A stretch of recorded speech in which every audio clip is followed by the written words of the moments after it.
Hi, this is Angela, and welcome back to Strategize This and another unprofessional, poorly edited video. For those of you who are visiting for the first time, thank you for stopping by and taking a look at the video. But I'll just tell you this right now. I haven't monetized my channel. I don't have any desire to make money off of this. All I'm doing is sharing information with my friends and people that I encounter on the road. And so if you're looking for professionally done content, this may not be the place for you. I get these videos together. I don't have a production team. I'm not looking for a production team.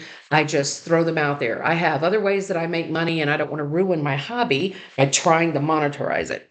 So this is the Outside Inn in Quincy, Florida. It is off the beaten path. Quincy, Florida is significantly off I-75, but if you travel to Florida a lot, you know that I-75 corridor can be a nightmare. And so I intentionally picked a place that was going to kind of take me out of the way. It's close to Tallahassee, or in that direction. So if you're coming into Florida from points west, this could be perfect for you. And in a second, the video is going to flip over to a recording that I made of the road into this. And this is all behind a locked gate. You'll see that this is a sand and gravel road. I don't think a Class A would have any problem with this, but you just take it slow. I did see fifth wheelers back there, large trailers. Obviously, my truck made it just fine. I know the owner has a big fifth wheeler, and they come in and out of there all the time. So, and you don't need four-wheel drive. So here's my campsite. This is called Center Line, and you'll see that there's a light pole there. I did this on purpose. My original intent was to come in that night, stay overnight, and leave and go to my next stop. But I was having a really good time, and it was really peaceful. So I stayed for a while. I probably would get a more secluded site if I went back. This was the most convenient site to the exit, and the pole was right there in the campground. So I'm taking a little bit of a walk now. You just saw a picture of the glamping tent. Now on the left are RVs that are backed in and travel trailers, but I didn't want to take pictures of them. But what we're doing is we're heading back to a more primitive area. And he's got everything really well marked. This is primitive area 1. And there's no facilities there, just a picnic table and a tree and a fire ring. Then boondocking. This area is bigger. I think you could probably get 2, maybe 3 trucks back there.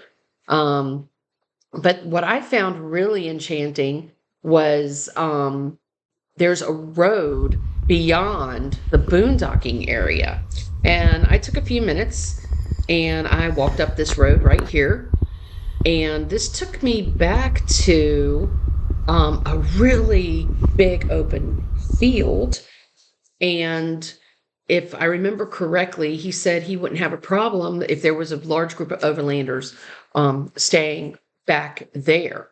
And no facilities back here, no lights. And I will tell you that at night, this is one of the darkest places that I've camped. Even with that light pole right there, he had control of the light and he cut it off. And it was really dark, and I loved that. And so this is the field for the overlanders.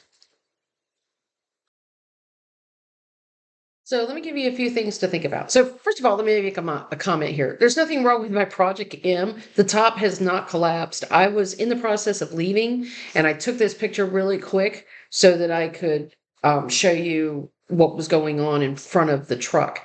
But I told you that I took the very first spot available because I wanted to leave really quickly, even though I ended up staying for a couple of days.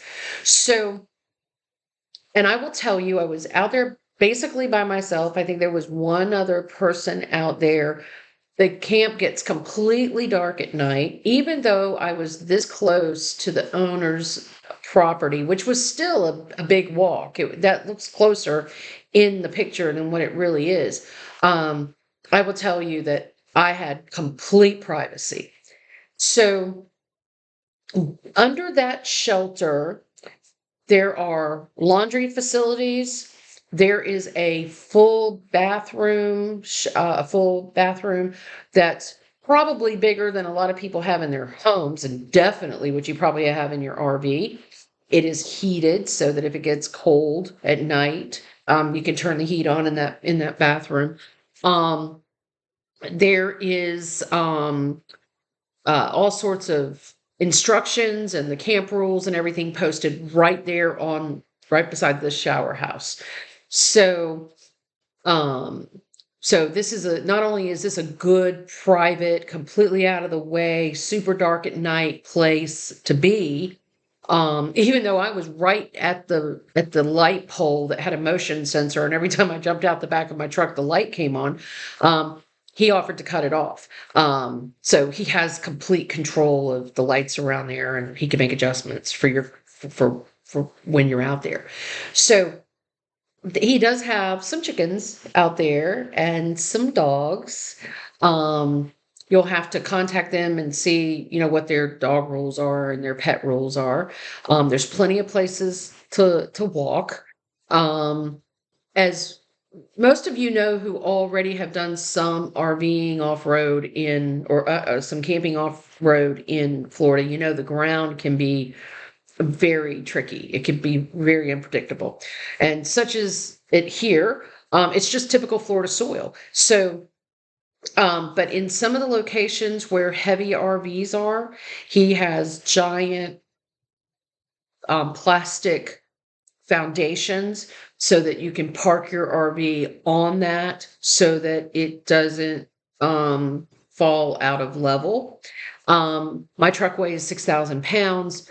I didn't have any problem with falling out of level. The ground isn't real soft. It's not like that. But those of you who usually spend some time in Florida and will camp off road, you know what I'm talking about.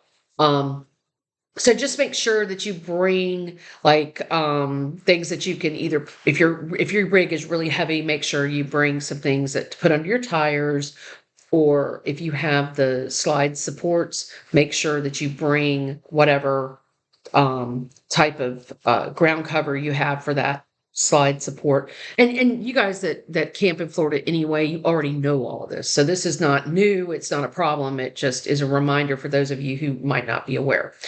And also bring the type of tent pegs, when I put out my awning on the side of my truck, make sure you bring the right tent pegs for sandy soil, because if you just bring your typical stock tent peg or something that you buy at just a department store or a general store or something, you may not have the right tent peg for that soil. So make sure you do a little research there. So laundry, shower, quiet, off the beaten path, really nice owner. Had a great time talking and getting to know him.